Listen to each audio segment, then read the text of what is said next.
Dans notre pays, et c'est pas nouveau, nous avons une génération, la génération du baby-boom, qui est une génération bénie des dieux, qui, au fur et à mesure qu'elle... Vous allez vous faire démolir aussi. Oui, mais j'ai écrit un livre il y a quelques années où j'ai parlé de ça, et j'ai qualifié ça du complot des baby-boomers.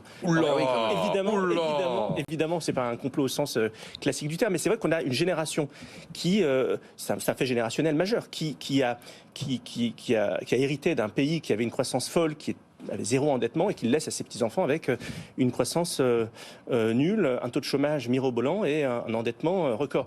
Il y a aujourd'hui un fait majeur. Les retraités ont un niveau de vie supérieur à celui des actifs. Évidemment, les retraités ont plus de patrimoine que les actifs. Ça pourrait se comprendre parce qu'il y a le privilège du temps. Sauf que quand vous êtes un jeune aujourd'hui qui entre sur le marché du travail, vous avez intériorisé l'idée que vous ne deviendrez sans doute jamais propriétaire, alors que leurs grands-parents, qui n'ont pas forcément une carrière extraordinaire, ont une maison et une résidence principale. Alors c'est pas la faute aux grands-parents, évidemment, mais c'est un fait générationnel. Et je crois que collectivement, il y a un vrai sujet, et faire passer... Je rappelle, d'ailleurs, Emmanuel Macron a fait un truc très juste il y a quelques années.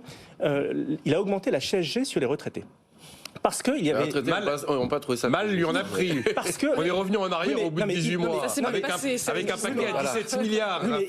Oui, mais il y avait une anomalie que je n'expliquais pas. Pourquoi les revenus issus des pensions de retraite ont moins de CSG que les revenus issus du travail? Enfin, il y a une injustice générationnelle majeure qu'il était juste de corriger. On considérait que les retraités n'étaient pas devant les mêmes risques assurantiels que les actifs. C'est ce qui justifiait qu'il y ait justement une CSG différencielle. Il y a quelque chose qui s'appelle la solidarité nationale. Quand vous avez été une génération bénie des dieux, l'idée que vous contribuez pour permettre à vos enfants et à vos petits-enfants de vivre dans une situation convenable, c'est quelque chose qui me paraît parfaitement recevable. C'était quoi l'expression de votre livre Le complot des baby-boomers.